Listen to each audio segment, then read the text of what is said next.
Good afternoon. Hi. I'm Amy Decaussin. I'm the communications manager at St. Barnabas Episcopal Church in Scottsdale, Arizona. I work full-time as the communications manager, and this has, I come from a church that has a lot of resource, and this has allowed me to take my job and my time and explore different things that you might not have time to do yourself. And so I wanted to take time today to share the wisdom of the things that I've gleaned with having that kind of resource and that time, and then package it up to you so that you can take it with you and utilize it for your own parishes. All right, so this is digital evangelism through the art of storytelling. So let's go ahead and move to the next slide. Over the last 2 years through the pandemic, a lot has changed. Digital marketing and communication is absolutely has been at the forefront of that. So I'd like to take a few minutes to ask you what in the last 2 years has changed for you with regard to this. Yeah. We're streaming services every Sunday. Streaming services every Sunday. Mm-hmm. Yep, absolutely. That's huge. That's a whole. It's like it took your church and just went poof right on its side, and all of a sudden you have to be really good at a lot of different things, right? Yep. Anybody else? Well, I was going to say 10% of our congregation is the primary way they participate. 10%. He says. 10% of his congregation, it's the primary way that they're receiving church. Yep. Mm-hmm. Yes. We've instituted some book groups and book meetings which attract people from other faiths and out of state on various current topics. Yes. Yes. She said that they've brought in Zoom, and that has brought in a lot of different people attending their church from all different faiths and all different places. So it's totally changed the audience. Actually, it was book groups, specifically book groups. Okay. Yeah. And post-COVID, we expect to continue the streaming for our older population long, until the equipment dies. Right. Right, yeah. I would have to agree on that, is that this is a change. A lot of the changes are changes for good that will continue. Yeah. The other thing I think a lot of places haven't figured out is that webcast church has to be shorter than regular church, because Google Analytics will tell you how long the average viewer views it, show you which parts they watch as improvement, which parts they skip, and it made us cut our service in half. Do an edited version, shorter version, not just regular church.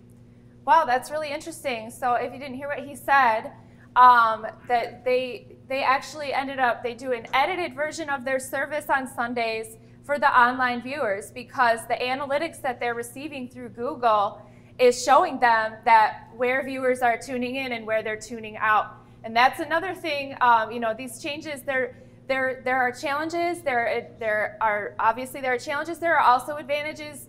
The world changes, and we find all the positives, right?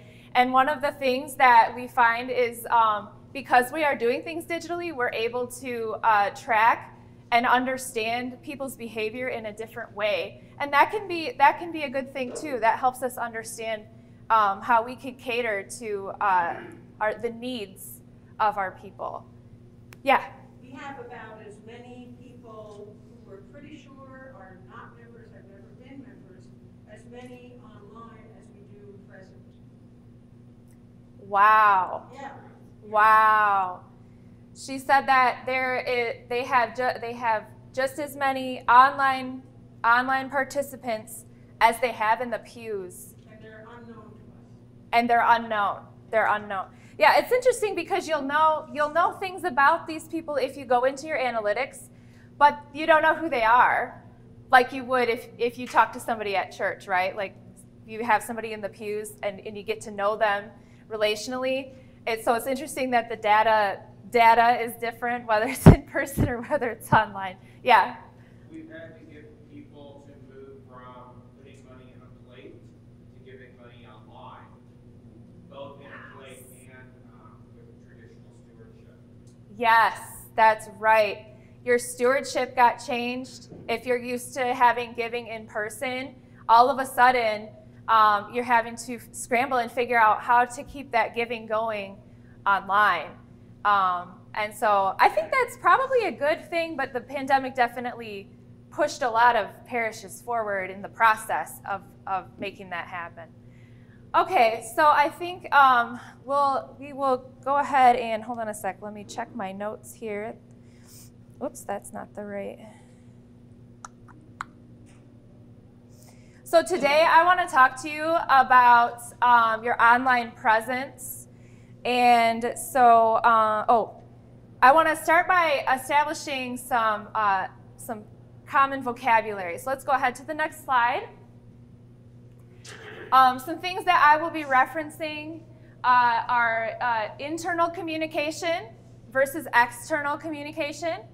So internal communication is when you're addressing the people in your congregation, the people that are already coming, they're already giving. External communication, people who don't know anything about your church.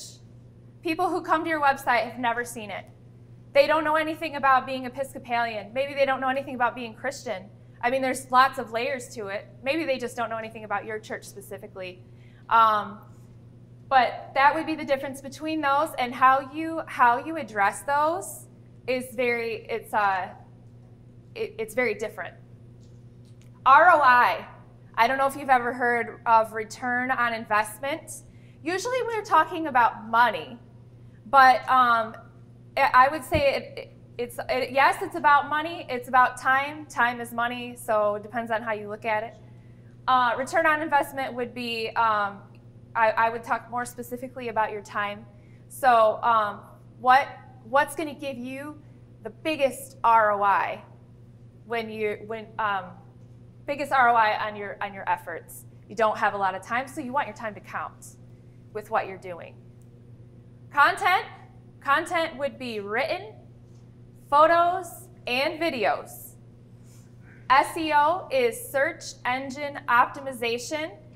That, I don't know if you've heard that thrown around a lot. SEO gets thrown around a lot. That's what allows you to be searchable online. So when people go on Google and they're looking for something, you want to have your search engine, your searchability to be optimized. And URL, which I don't even know what it stands for, but it's Universal Resource Locator. Oh, there you go. Yeah, Universal Resource Locator. It's another word for link. Okay, so let's go on to the next slide. This is how I conduct how the flow of things for our congregation. Let me back up. See, can you see? Okay. Okay. So I like to think of your content goes first. Okay.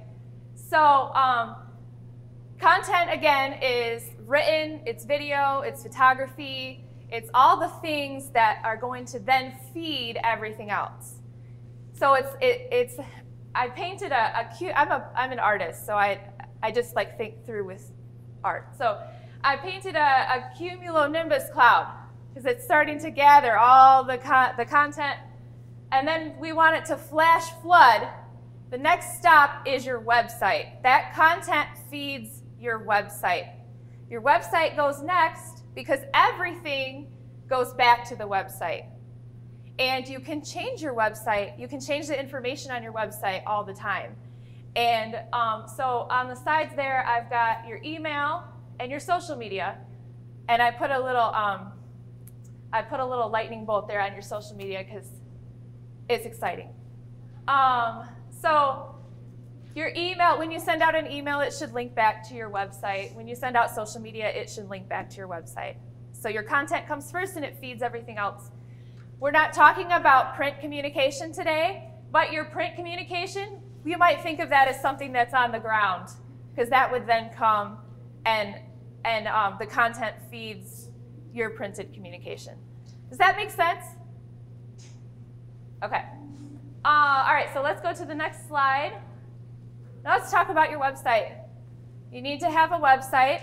I was looking at our analytics last week and found a lot of interesting things that have changed over the pandemic.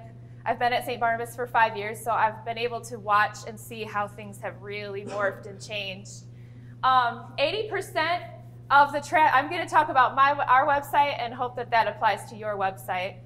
80% of your traffic is new and prospective. 80% at St. Barnabas is people that have never been to our website before. And when I first started, the website functioned as a tool for parishioners. But if 80% of the people that are coming to your website are brand new, then it's not really functioning. It's not really a tool for them. It's a tool for people that want to find you. How do you know that? Through our Google Analytics. I went into our analytics and found it. How do they know whether they're a member or not? I'm sorry, I find that very dubious. Oh. I do. I mean, how can you support that kind of thing? Yes, it has to do with cookies that the address of your computer is website at recognizes the website as I'm not an expert on the development side of things. This is the information that you can get on the back side of your analytics with Google. Right. You could make an appointment with Google Analytics and they'll tell you more. But even without the appointment, they'll tell you the number of new views that have never been on your website before. Because anybody that's a repeat customer, they count. So they go, oh well, your computer's been there before, so you're in the repeat category. Yeah. All right, that's cool, but it's also extremely frightening. Just say. Well, and there's a lot of data, but if you really wanted to do a deep dive, you'd want to get an analyst involved and get someone who really is a professional in analytics itself. I'm not, so I gleaned the basic analytics, but it does go a lot deeper. With that in mind, what I noticed, so you want to have your service times, your contact info, your location, and your worship accessible right there on the front page. And you want to think about, you don't want them to have to click too many times. You want to count how many clicks it takes for someone to get to something, because that can be a barrier. So, but one thing that I noticed, because you can go into the analytics and look and see how your traffic actually flows, that no matter where it's placed on our website, people are always going to our leadership page, always. They're finding it no matter what. So it's not just because it's big on the homepage, because believe me, it hasn't been. They will find leadership. They want to know who your clergy is. They want to know what's going on. So with that in mind, your website needs to be very external and welcoming, warm and inviting. You don't want to use any insider speak. You don't want to use acronyms, words that the general public might not know, things like that. Okay. And your website is a great place to bulk up your search engine optimization. And you can do that through text. So if you're building a blog, blogs may seem like a thing of the past, but the more text that you drop into your website, the more searchable your website is going to be. So you may not have diehard followers of a blog like back in 2002, but you would be more searchable that way. So let's go ahead and go, yeah? It has to be text, or does like a podcast or something like that count as content? As far as I know, it needs to be text. It's the text that makes it searchable. Yeah. And on that note, it is you want to be embedding your video. If you're doing a worship service, if you're doing a live stream, or if it's just your sermons, those things need to be on your website. because I've discovered that sermons are really the core messaging of your church, and that really matters. So you want to amplify that message. The message of the priest is number one. Yeah.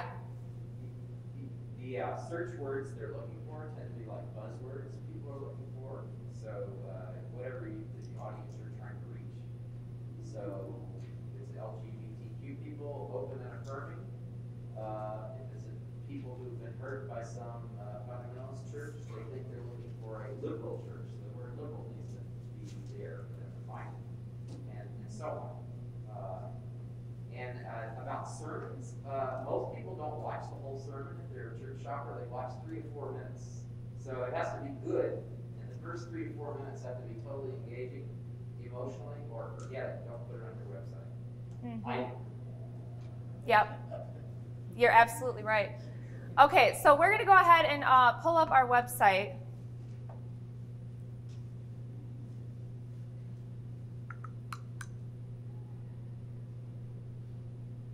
So this is our website.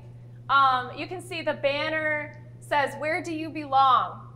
And if you click on that, don't click on it, but if you click on that, it will take you to a page that will help you to figure out how you can plug into our church.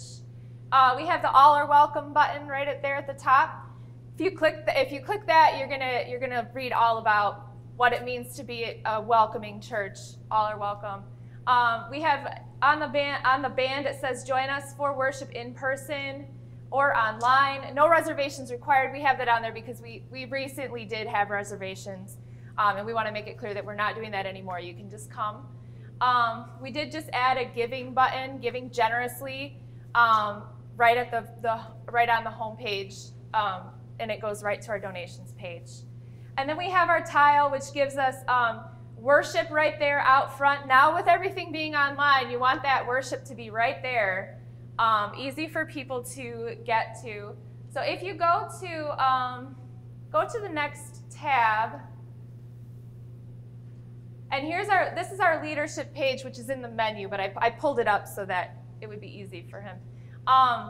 And right there you can see our clergy. We have Reverend Jim Clark, Reverend Robert Barra, and our new priest, Reverend Jennifer Tucker. And so then we have, as you scroll down, we have our deacons, we have our staff, and then on the bottom we have our vestry as well. So this is one of our top pages, no matter how our website has been set up in the last 5 years. This is one of the top high traffic pages. So go ahead and go to the next one. What do I have for the next one? This is our worship online page. It's spinning right now because internet. Did you make all the clergy people smile that well in those photos? Because those are great pictures. I told a different joke for each one.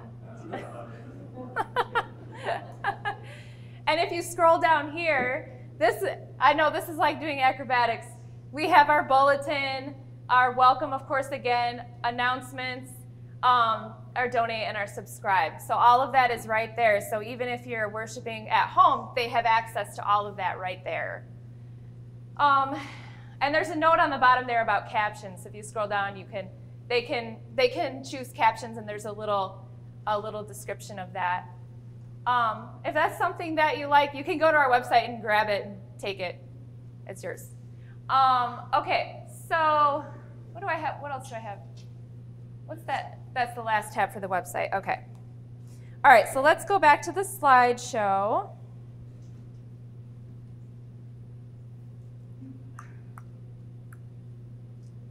And go ahead and go to the next one. Skip over that. We just went over the website. Email. Okay, so your email has become more and more important because maybe we haven't been passing out printed materials as much anymore. We don't have people in the pews, maybe because we have people more online. Your email becomes more central to your communications. And the people that choose to opt into email are the ones that we have, I'm sorry, let me back up. We have Mailchimp. Some people use Constant Contact, but a platform like that is really going to allow you to reach your audience and manage that system so well. I highly recommend it. Even if you have a small congregation, it's so helpful. People have to choose to opt into your email. And so versus something like, say, social media, these are your diehard fans. They're checking their email, and so you want to be doing that. You want to schedule emails regularly. So we send out a weekly email every Thursday at 3 p.m. It has a little bit of data, and then it goes to our website. And that a weekly email might feel like a lot. If that's a lot for you, you could do a bi-weekly if you once a month. But I would say do it. It's better to do it than not at all. And try to make it regimented, touching in with those people. And you can have that so that they can subscribe right on your website. Keep it brief, link to your website. Use call to action buttons. So if you're telling them you want them to come on Sunday for a particular event, you can have a little button that says, join us would be a basic call to action. Titles and email addresses. So we used to have a title that was a hook, where it would be a question maybe with some emojis.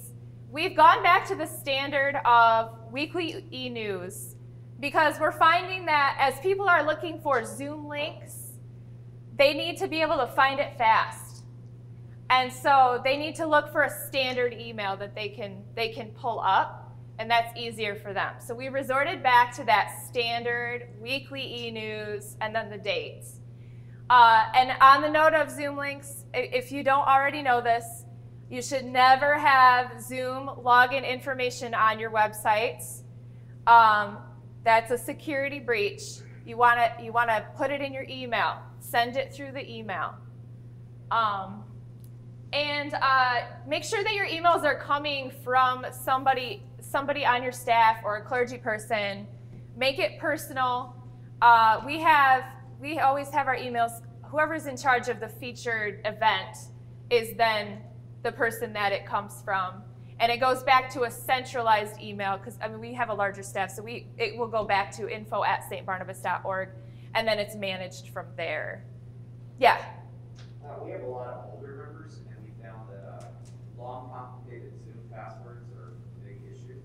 And we have yet to be Zoom bombed by using the street address number. The average person out there on the internet trying to cause mischief just doesn't figure out that they type in your street address number that they could get in your Zoom meeting if you don't want them to. But old people can remember the street address. Oh, that's good. That's really good. You could use your street address for a password. That's a good idea. Yeah, we did get Zoom bombed. We've been Zoom bombed several times. I think that the clergy find it fun. It's been a fun challenge for them.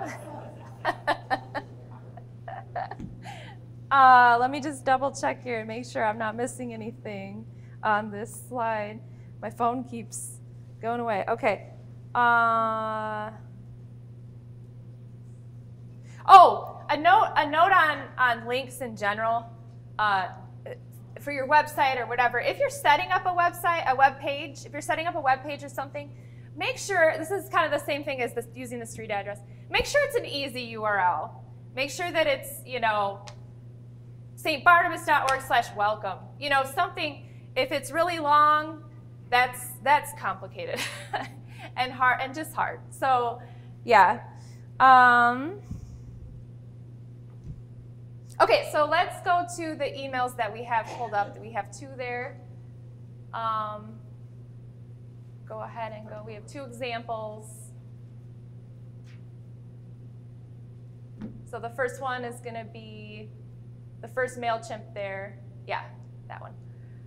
So I'm sorry it's so small, but this is our one of our emails, so you can see an example. So we have our featured image here, which is Welcome Sunday, and a big note there because our service times changed that Sunday. And if you scroll down, there's a little bit of information. You can tune in with Zoom for our forum that we had. And then if you keep going, it talks about, wearing masks or not wearing masks or whatever your policy is that day. A banner for just noting our 60th anniversary. And then we have our sermon is always in our email. That's where people find the sermons. I found they do not at all get them. They don't go directly to the website for the sermon. They get it through the email. That's how ours is. And so then we have some events there, and you can click the button below, and it will take you to the website. The website can always be changed. If you send an email, you can't change it. They got it in their inbox, and it is what it is. So if you sent something out and there's a detail, say, shoot, we need everyone to wear masks, and we changed our mind. We decided everybody needs to wear masks to this event. Save details for your website, because then you can go to your website and you can change that information, and then they can go to their email, click through to your website. The information is accurate, and they're receiving less accurate information. Okay, I think that's probably, yeah, that's our, oh yeah, we did, yeah, go ahead and click on that. Because I noticed recently that our email has become so central, I started changing our format. So we have our featured image. We're opening our children's center this weekend. We just did a big renovation. Keep going, keep going. We have a program on Sunday mornings that you can click into, sermons, and then again, our missions festival and all these things that are happening, Diocesan Eucharist. And then if you keep going, there's another feature, because we're finding that we need to put more information in our emails. So then if you keep going, there's even more stuff going on. Flower donations, different ways to connect. Okay. All right. Question. Yes. When you put the sermon on, does that include the reading of the gospel? Yes, it does. Okay. Yep. Because the priest will often refer to it, obviously. I probably don't need to say that, but. No, it's nice to know that you do it. Yeah. All right, so let's go to our next slide.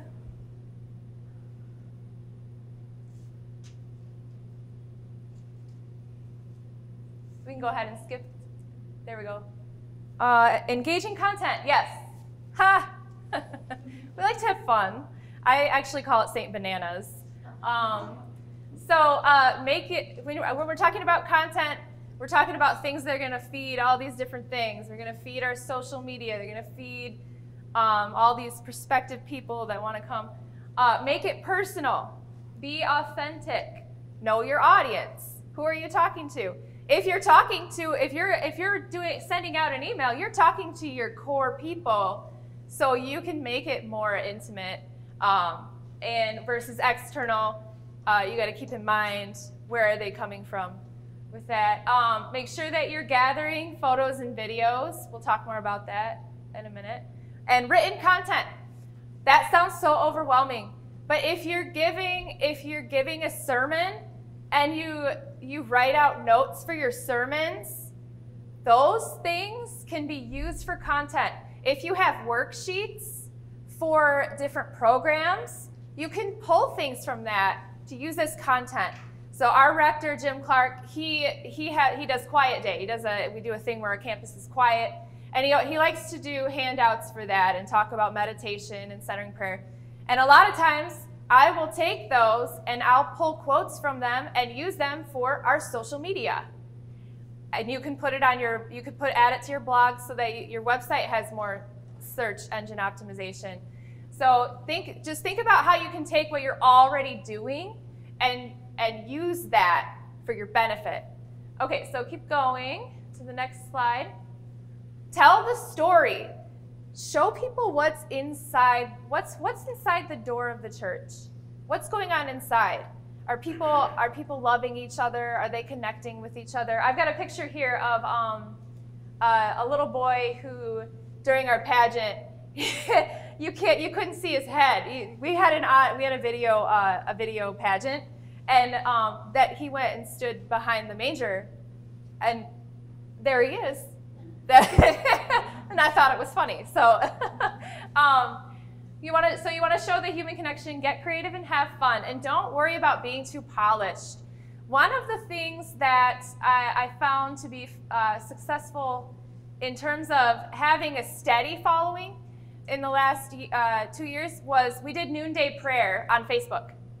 And it was lay-led, primarily lay-led. We had one priest do it, and then we had lay leaders come in and take over the Facebook and do noonday prayer. They open the Book of Common Prayer and do that. We did it 3 times a week, and boom, content. I mean, obviously, I'm coming from the business and marketing perspective, so boom, content. Yeah, so okay, let's go to the next. What do we have next, I think? Social media. Oh, there we go. Delegate photography. Okay, so I find that there are 2 primary sources of content that you might be putting out into the world beyond what's going on Sunday. And when I talk about telling the story, it's more engaging to share things like quotes and quotes from sermons and things like that, what's going on inside the church versus come to our, Sunday picnic after church. That's not going to be as engaging. What's going to draw people in is if you really share a thing, like I said, noonday prayer. You're bringing it to them online. And then then they feel compelled to get to know you better. You're connecting. You're using those tools to connect with them online. And so when I talk about photography and I talk about the message. So delegate photography. Find lay leaders. Find volunteers that can take photos for you. This is probably seems like a fairly simple thing. Make sure that you're giving them the tools to get those photos back to you and give them a deadline for when they need to have that back to you. You can use something called WeTransfer for them to drop that in. You can send them a link and they can drop it in. We use a lot of Google Drive. I know it's not everyone's favorite, but that seems to be the best way for us to organize things. Now, when I say don't delegate the message too much, what I want to say about that is your messaging online, you're amplifying the message of your church. You're amplifying your sermons and what the priests are saying and what's the mission and the vision of the church. So you wouldn't go to one of the youth and say, "Can you preach the sermon on Sunday?" You know what I mean? Like you wouldn't just give that away. You have priests to do these things for you and to lead your congregation and to lead the messaging.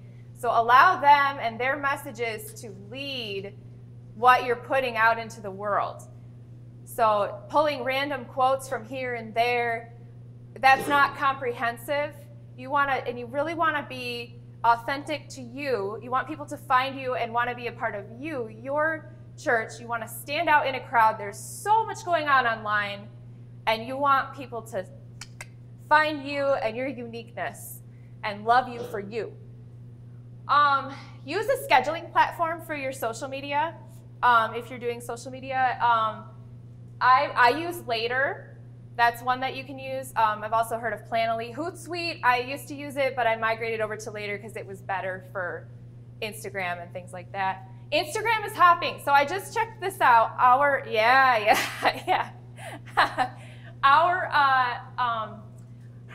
Facebook is down 86% in engagement. Our Instagram is up, I can't remember the number. It's something like 350% up in engagement. So that's the place where it's at, and people putting out reels videos versus posts is really where you're going to get a lot of engagement. I have thought a lot about TikTok. Maybe, I don't know. I'm not sure. I have to get back to you on that. We don't do Twitter. That's not part of our culture. So that's what I can say about that.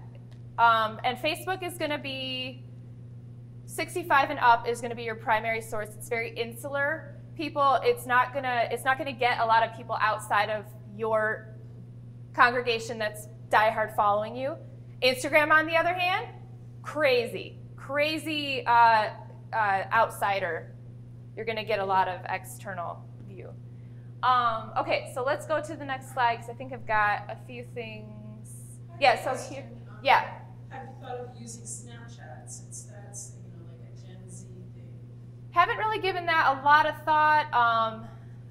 I would be more interested in TikTok at this point because Snapchat has been. I feel like it was really big in like 2014, and really TikTok has taken off. And I've continued to wonder about TikTok. But again, when we talk about ROI, like you might get a lot of views, you might get a lot of activity, but are you going to get people engaged? Are they going to come to the church? I'm still thinking about that. Yeah. How many of these social media platforms that start out with the very young and transition out to commercial and corporate interest, and the kids leave it behind? Is that the normal progression? Like Facebook is on, every business is on Facebook and everything. Yeah. So.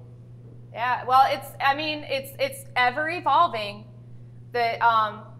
Your digital communications in general is ever evolving, and it's just something that you have to sort of have continued learning on. And so yeah, that's the trend for Facebook, and Instagram, TikTok is the big thing now for the younger generation. But yeah, you just kind of have to pay attention and watch it flow. Yeah. Two questions. You're looking at the analytics of seeing what's up and what's down on Facebook and Instagram. Is that through Facebook and Instagram providing those analytics for you, or is that through separately Google Analytics? Okay, so the analytics that I'm talking about, I pulled from Instagram directly and from Facebook directly. If you go to your Google Analytics, you can see how many people are finding your website through something like Facebook. And those, they all kind of go together. And I'm sure there are other ways that you can pull it. I believe later the scheduling platform that we use also has insights as well. I haven't gone into those too much. These are just some basic analytics from our Instagram. So as you can see, this right here, 8,369 people are brand new, and that's in the last 90 days. I pulled this information this morning. 169 are people that are following. Yeah. Is Google hosting your website? How do they get that data? This is Instagram's data. Okay, but all right. You're talking about Google Analytics. How do they get that data? How does Google get it? You install it on your website. Why would I want to do that? If you want to know information about how your website is functioning. Okay, that's a link that you didn't make. You see what I'm saying? I don't know. Oh, okay. You're in this world. We're not. So you got to walk us along. Of course. A lot slower. Like for instance, hang on just a second. I have all seniors. I think Instagram would be a mistake. I don't think they use Instagram. They barely use Facebook. Well, I can understand the challenge. This workshop is on digital communications. I'm here to learn. Yeah. But we all have different ministry things. We're not right. Yeah. We don't have the resources St. Barnabas has, and we don't have the wide range of people who go to church at St. Barnabas. I totally get that, and that's why I'm saying that I've been able to use my position at St. Barnabas to find this information out and share it with you, because I know that you have a lot on your plate and you don't have time to go looking and finding that information. Yeah, but you're saying something about Google Analytics, and we don't know how in the world would they get that, and you missed a step up. I'm just saying, I apologize, I'm not attacking you, just saying, hey, don't forget to tell us that. We need to install it in order to find that out. Right. I just don't know that. I mean, why would I know that? Well, I think what I would say is, with all of these things, there's so much technical stuff to it, and I wanted to be mindful not to get too far into that, and rather help decipher what's going to be worth your time and what's going to be resourceful. And so what I would say about the technical stuff is do your best to find, that's where you would delegate, and you find people that can help you navigate that, get yourself a developer that can help you with your website.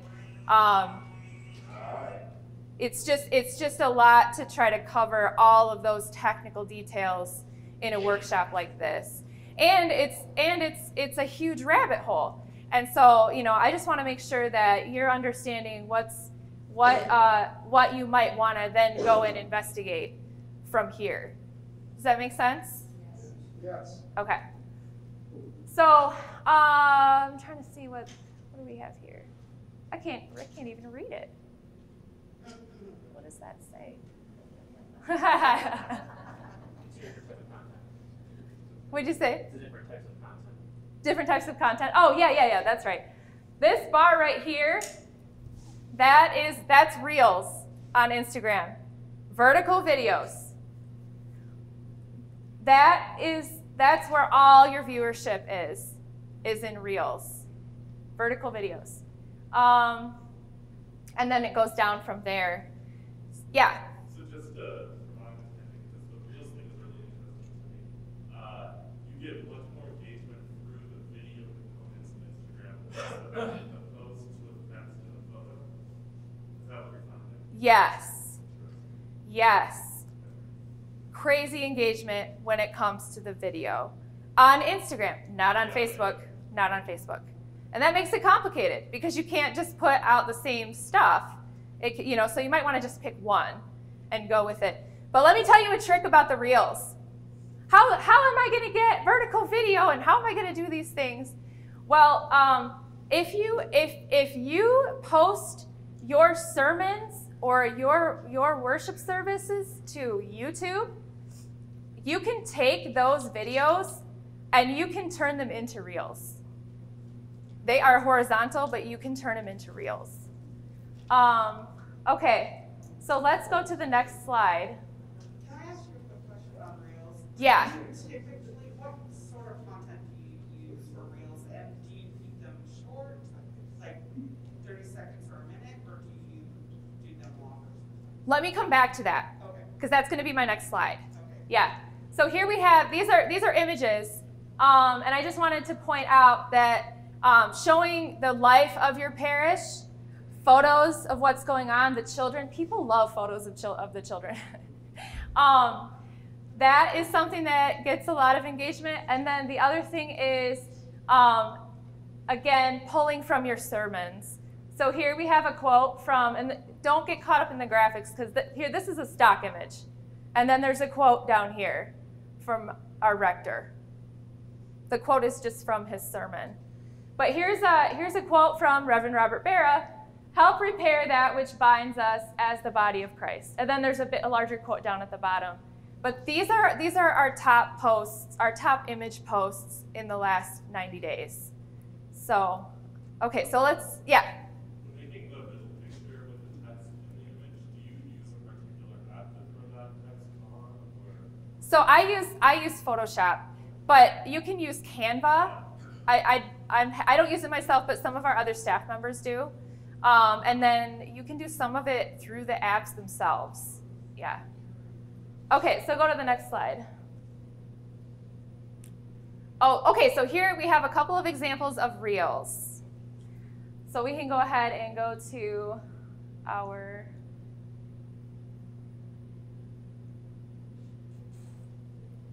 Go over to the right.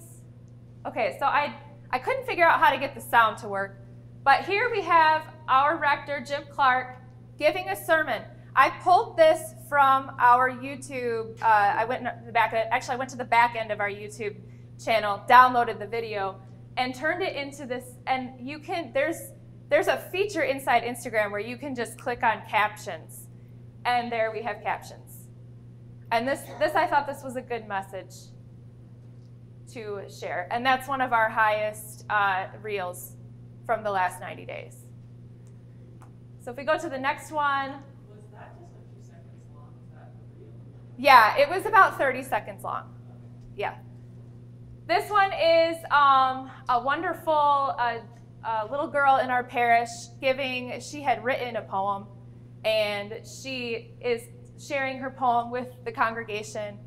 And then you can see that we have the captions underneath. And so sharing what's going on with your parish. I'm showing you the life of the child at the church and all the parishioners sitting around and absolutely loving the fact that she's reading this poem to us. Yeah? Do you typically just do everything on an iPhone or phone or something, or do you get much more serious about it? Yeah, I use Premiere Pro and After Effects, but you can totally do it on your iPhone. Yeah. You can use iMovie, and there's lots of tutorials out there for things like that. Is Premiere Pro and After Effects on a desktop computer? Or is it an app? You can put it on either. Oh, cool. Yeah, you can put them on a PC or a Mac. Premiere Pro and After Effects. Yeah, but that's another thing. If you have the resources, video is everything right now. So don't discount the value of having a video editor. Being able to edit video is not going to go away. So you might consider that. You might consider bringing somebody in that can help you with that, or getting the software if you can. Yeah. Are those both video editors you mentioned? Premiere Pro and After Effects? Yes. Okay. Yeah. Those would be the professional. Okay. But Yeah. you're capturing the video just on the iPhone. Right. Yeah, you don't have to have anything other than that. Mm-hmm. Yeah. How do you handle consents for people who appear in pictures and videos on your website? So our children, they go through, they have to register to be a part of our programming.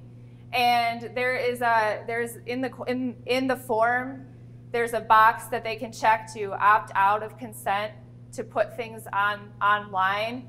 And so that's how we manage that. And then whoever is putting that out, whoever in your parish is putting it out, needs to know who has consent and who doesn't. Yeah. You don't have to ask adults. What'd you say? I said you do not have to ask adults. You may choose to, but there's no legal requirement. Right. We do have signs on our campus that say that we have photo and video going on. Mm-hmm.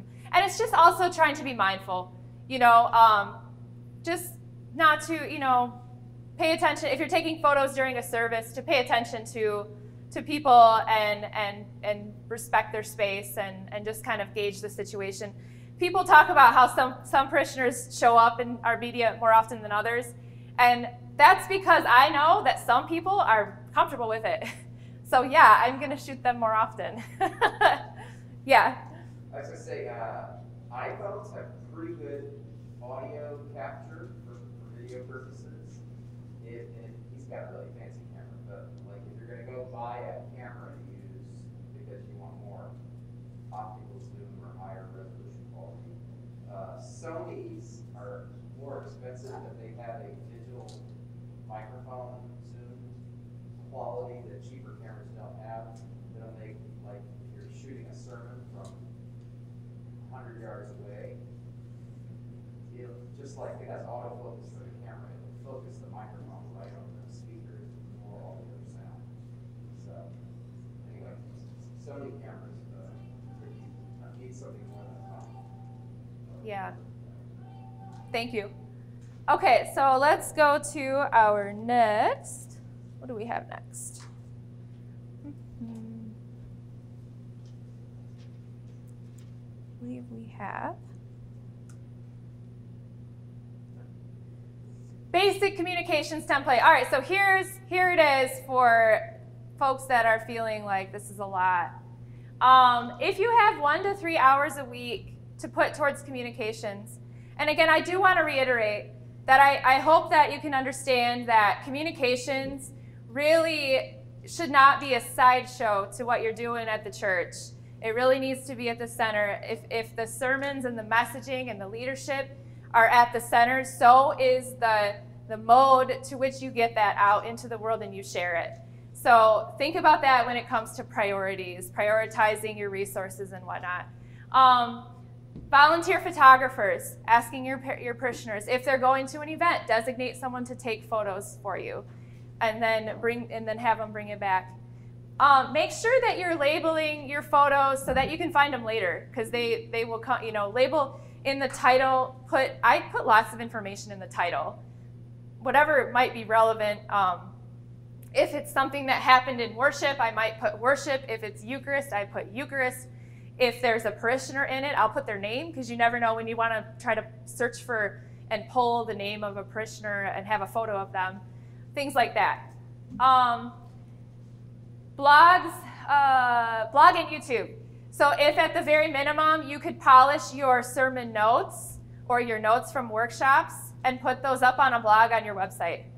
YouTube, making sure that you're taking your sermons or your worship and you're embedding that, you're putting that on your website as well. Send emails. So again, even if it's just once a month, if that's all you can do, send something. Send something, and then I would say try your best to post twice a month to social media, but don't get too caught up in all of the social media. Your website is really at the core of your online presence, and your social media is really secondary to that quite a lot. So don't get too overwhelmed about all the things social media. Make sure that you're prioritizing your website first. Okay. Any questions on that? No? Okay. So let's go to our next slide. Plan ahead. This is animated. I didn't realize it was animated until I put it in there, but when it comes to communications, general rule of thumb that we usually go by is if there's an event coming up, you need 3 weeks to promote that, at least 3 weeks to promote that event. And I always say you need 3 weeks to build out that promotion, whatever that is.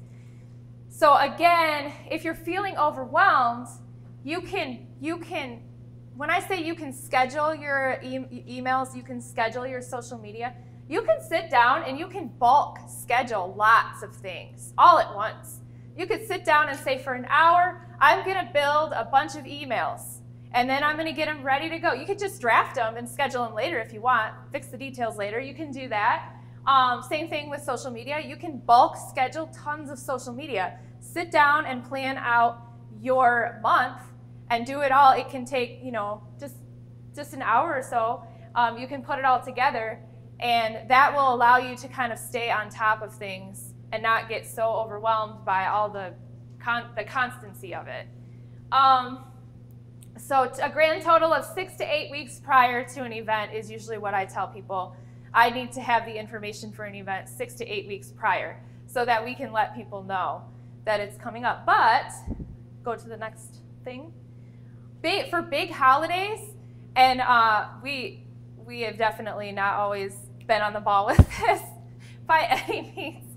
But general rule of thumb, it's ideal to have all your information about Christmas available online and accurate and updated in time for Welcome Sunday. Because you have all these people that are prospective shopping for your church, and they're gonna look and see what's going on with Christmas. What do they do for Christmas? Same thing with Easter prior to Christmas. It's very helpful. And again, yeah, things change, and we're all getting used to the fact that things change.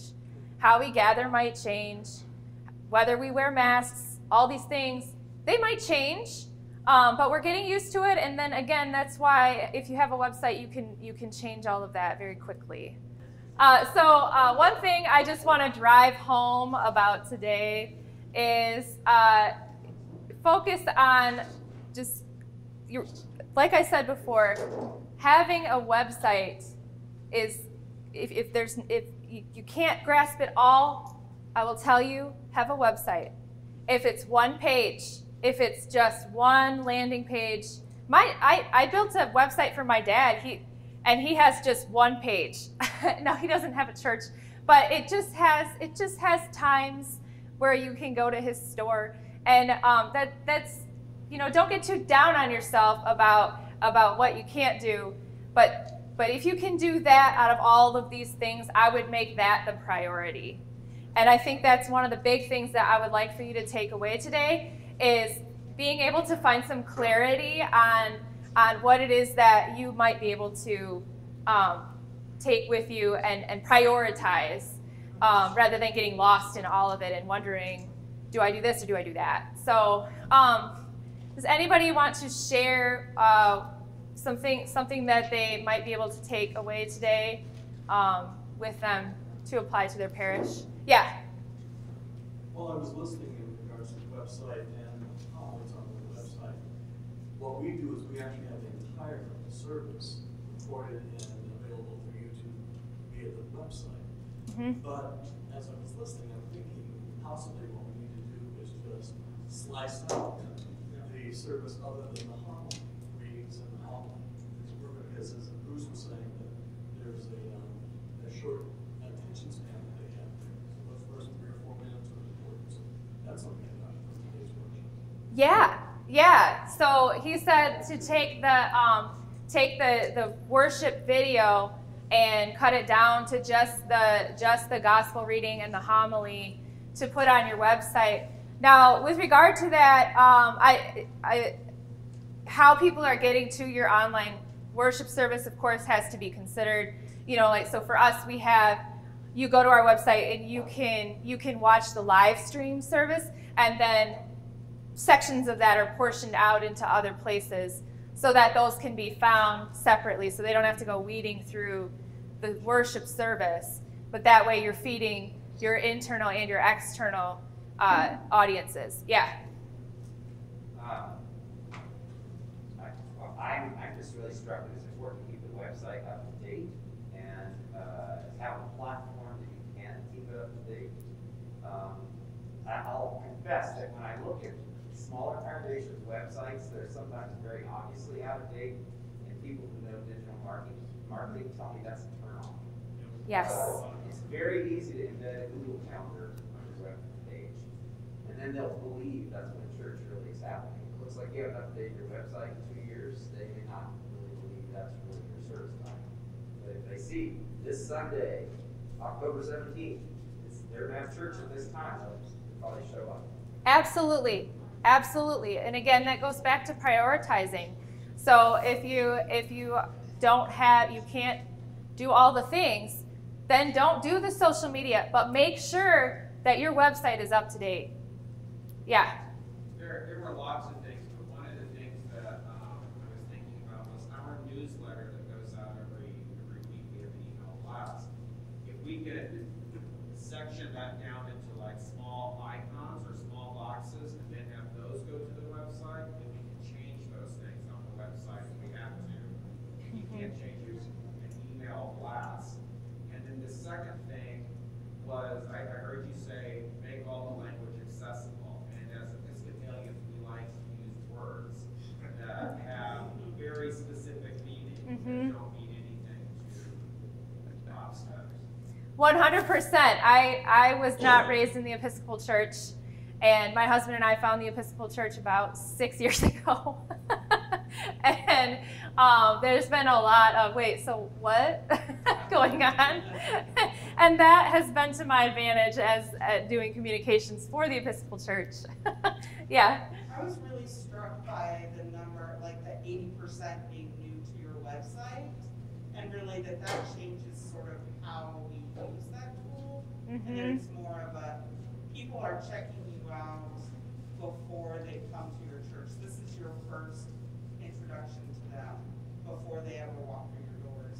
So that's a change of mindset. Yeah, absolutely. Yeah. Along that lines, that 80% actually surprised me, because what it's an indicator of is your current parishioners are not going to the website because they don't feel like they need to.